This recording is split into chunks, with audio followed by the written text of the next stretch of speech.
Amerikaning nurg'un cho'ng filmlarida biz doim uzun boshliq cho'ng yuk avtomobilni uchirtamiz. Lekin davlatimizda asosan tekshi boshliq yuk avtomobili ishlatildi. Bu ikki xil avtomobilning qaysisining afzalligi texmi yaxshi? Dastlabda elimizning yuk avtomobilmi uzun boshliq edi. Nima uchun hozir tuz boshliq yuk avtomobiliga o'zgartirildi? Ajaba tuz boshliq texmi afzallikka ega bo'lamdi. Yuk avtomobiliga kelsak, harbiy yuk avtomobil beshining yana qanday farqi bor? Qani biz bugun sinchoq saloni bilan birga ko'rib boqaylik. Navbatda uzun boshliq yuk avtomobilni ishlatayotgani asosli Amerika. Tuz boshliq yuk avtomobili Jungo va Yevropadagi har qaysi davlatlarda ko'p uchraydi. Ikki xil avtomobil beshining o'z oldiga ortiqchiligi bor. Bexatarlik jihatda uzun boshliq avtomobilning eg'irlik markazi texmi to'g'ri bo'lib, yong'in o'rilish xatari texmi to'g'ri. Agar udul tarafdan so'qilsa, uzun boshliq avtomobil so'qilishni ojizlatish rolini o'ynab, shoferlarning bexatarligiga belgilik darajada kafolatlik qila oladi. Tuz boshliq yuk avtomobilning bo'lsa, bunday afzalligi yo'q. Nisbatan aytganda texmi xatarlik. Biroq tuz boshliq yuk avtomobilining ko'rish doirasi kam bo'lib, uzun boshliq yuk avtomobilining ko'rish doirasi bir qadar cheklamaga uchraydi. Uning ustiga avtomobil beshi bir qadar qisqa bo'lsa, aylanganda texmi jonliq bo'lib, oson hodisa yuz bermaydi. Agar remont qilishga tegishli ahvol ko'rsa, tuz boshliq yuk avtomobil ostiga kirib remont qilishga to'g'ri keladi. Uzun boshliq yuk avtomobili bo'lsa, motorning qapqig'ini ostida remont qilg'ili bo'ladi.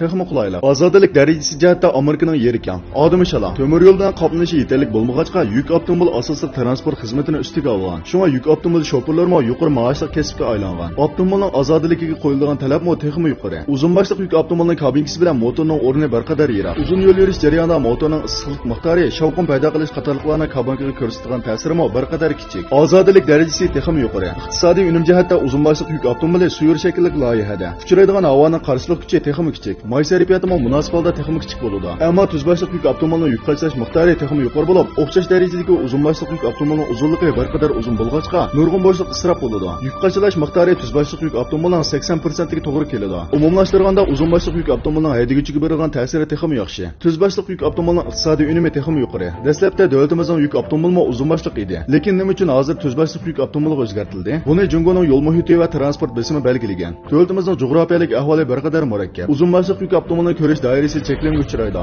Yo'l yurishimi ancha qulaylik emas. To'shig'andagi xatar koeffitsiyenti bir qadar yuqori. Uning ustiga elimizning temir yo'l transport taraqqiy qilgan. Davlat ichidagi transport kasbining raqobat besimi cho'ng. To'shish miqdori bo'lgan talabi yuqori. Shunga yuk qachilash miqdori ham yuqori bo'lgan tekshi boshliq yuk avtomobil ishlatishmi aqlga muvofiq. Biroq bu davlatimizning shoferlarning bexatarligiga ahamiyat bermaganligiga vakillik qilmaydi. Davlatimiz avtomobil loyihalaganda a'lolashtirib, texmi yuqori o'lchamdagi po'lat materiallarni ishlatib, so'qilgan joyda zarbini texmi tarqoqlashtirib, shoferlarning bexatarligini qo'g'daydi. Xalq ishlatadigan yuk avtomobilni so'zlab bo'lgandan keyin, o'nda endi harbiy yuk avtomobilining beshini ko'rib boqaylik. Elimizda harbiy xizmat o'taydigan 3-avlod harbiy yuk avtomobili asosida ikki xil bo'ladi. Bir xili 3-avlod ozodlik yuk avtomobili, IMU-3, bir xili Polvon S2 yurishlik harbiy yuk avtomobili. Harbiy yuk avtomobili necha 10 tonnalik uskunalar dalda minishga to'g'ri keladi. Jonliqligiga bo'lgan talabi bir qadar yuqori. Shanshi harbiy yuk avtomobilining beshini olib ketganda, uning tuzilishi bir qadar o'zgacha bo'lib, beshining osti tarafida choq bo'lmaydi. Chunki harbiy yuk avtomobilining bexatarligiga bo'lgan talabga texmi yuqori. Agar mina qatorliq pistirmalarni dasivlab portlashga yo'liqsa, bunday loyihada shoferlarning bevosita zarbaga uchrashidan saqlangan bo'ladi. Hamda avtomobil chaqini kabinkaning orqa tarafiga loyihalaganda loyihami oddiylashadi. Texmi oson qo'zg'atqil bo'ladi.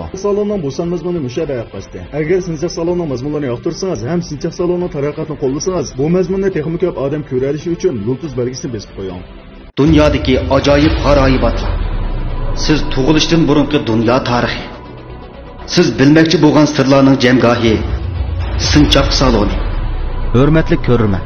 Agar dunyodagi ajoyib g'aroyib echilmagan sirlarni bilmoqchi bo'lsangiz, undaqda siz sinchoq salonini qo'shib oling va do'stlaringizga tarqatib qo'ying. Salon izlash nomi sinchoq.